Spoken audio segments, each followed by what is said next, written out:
إن تنصروا الله ينصركم ويثبت أقدامكم. Pada kesempatan kali ini insyaallah kita akan bahas bagian kecil dari perjalanan hidup seorang yang sangat mulia, yaitu Utsman bin Affan radhiyallahu taala anhu.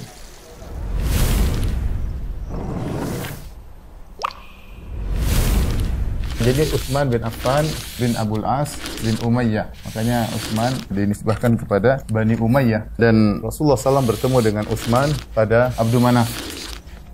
Affan menikah dengan Arwa, ya. Arwa bintu Quraisy bin Rabi'ah, yang kembali juga kepada Abdul Syams nasabnya. Arwa bapaknya Quraisy, ibunya namanya Al-Bayda binti Abdul Muttalib, kakek Nabi SAW. Al-Bayda adalah neneknya Utsman. Ternyata kembarannya Abdullah, bapaknya Nabi SAW. Jadi Muhammad bin Abdullah bin Abdul Muttalib, ya. Jadi rupanya neneknya Utsman adalah tantenya Nabi SAW. Nah, ketika Affan ini pedagang kaya raya. Nah, ketika Affan meninggal, Arwa, ya, menikah dengan Uqbah bin Abi Mu'aid. Siapa Uqbah bin Abi Mu'aid ini? Inilah orang yang meletakkan isi perut onta di pundak Nabi ketika Nabi SAW sholat di depan Ka'bah. Kalau kita lihat posisi Utsman untuk masuk Islam agak berat. Pertama, dia dari Bani Abdul Syams yang bersaing sama Bani Hashim. Bani Hashim maksudnya di antaranya Nabi SAW. Ada persaingan. Kemudian yang kedua, bapak tirinya Uqbah bin Abi Mu'aid yang juga sangat keras perlawanannya kepada Nabi SAW. Akan tapi akhirnya Utsman bin Affan masuk Islam, ya, melalui Abu Bakar radhiyallahu taala anhu. Utsman lahir 5 tahun setelah Nabi SAW. Jadi beliau lebih muda daripada Nabi 5 tahun. Kemudian wafat tahun 35 Hijriah. Masuk Islam ketika usia beliau 35 tahun. Itu karena Nabi SAW berdakwah umur 40 tahun. Dan Utsman termasuk orang-orang yang pertama kali masuk Islam, dan usia beliau adalah 35 tahun. Adapun sifat-sifat Utsman bin Affan radhiyallahu taala anhu dari secara fisik, ya, disebutkan beliau adalah kana raba'ah. Raba'ah itu tidak tinggi dan juga tidak pendek, yaitu sedang, ya. Kemudian hasanul wajah, beliau orang yang tampan. Kemudian katsirul lihyah, jenggot beliau sangat banyak, tebal. Kemudian asmarul laun, ya, tubuh beliau tidak putih, ya, mungkin coklat ke arah menuju hitam, ya. Kemudian katsirul sya'r, rambutnya sangat tebal, ya. Kemudian di antara kemuliaan Utsman bin Affan radhiyallahu taala anhu, ya, di masa jahiliyah beliau sudah menjaga diri. Di antaranya beliau tidak pernah minum khamar. Kemudian beliau juga tidak pernah berzina meskipun di zaman jahiliyah, apalagi setelah Islam.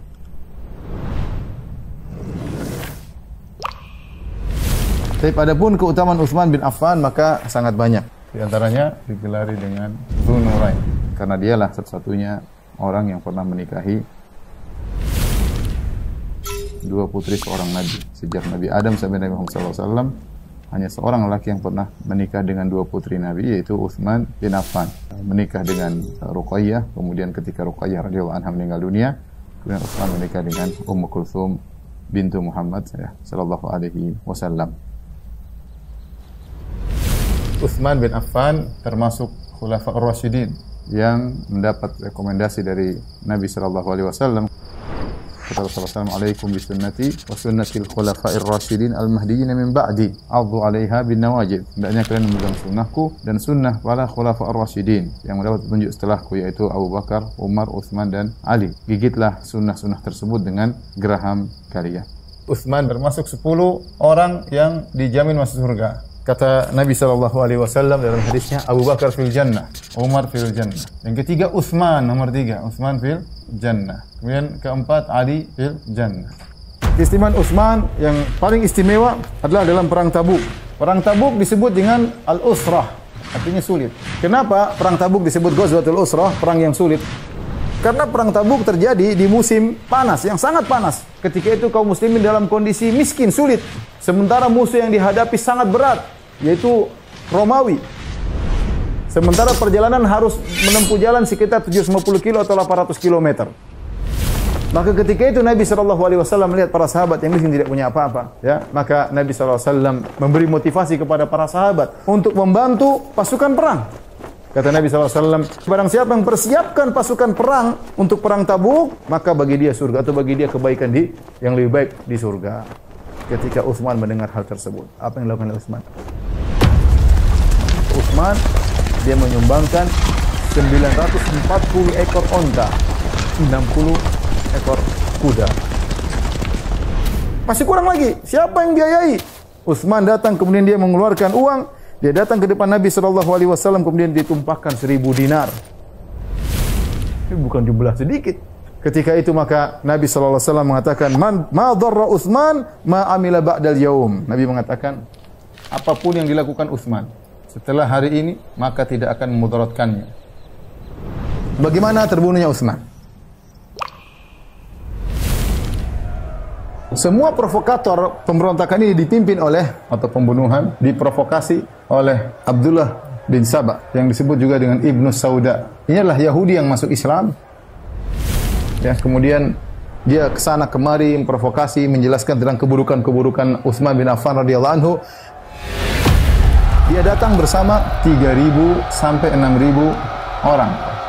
Akhirnya datanglah mereka. Antara masjid dengan rumah Utsman ada semacam lantai, disitulah mereka berkumpul, mereka mengepung rumah Utsman bin Affan radhiyallahu anhu. Apa tuntutannya? Tinggalkan kekhalifahan.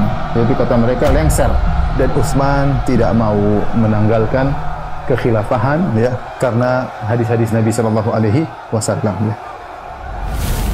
Dikepunglah Utsman bin Affan radhiyallahu anhu. Utsman tidak boleh keluar rumah. Utsman mau sholat di Masjid Nabawi dilarang, dekat. Dilarang, tidak boleh kamu sholat di Masjid Nabawi, di rumah saja. Akhirnya datanglah para sahabat. Banyak sahabat yang datang menawarkan diri untuk berperang. Sampai 700 orang di rumah Utsman waktu itu berkumpul siap melawan. Mereka siap mati demi Utsman untuk membela khalifah kaum muslimin. Tapi setiap mereka datang kata Utsman pulang. Utsman tidak mau terjadi pertikaian.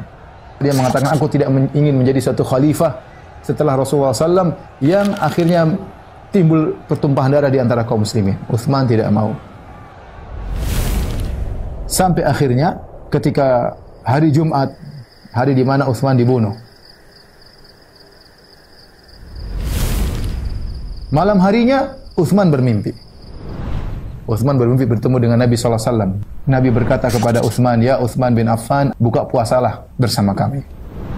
Maka Utsman ketika bangun pagi hari dan dia dalam kondisi berpuasa. Kemudian mulailah Utsman baca Quran. Dia buka Al-Quran.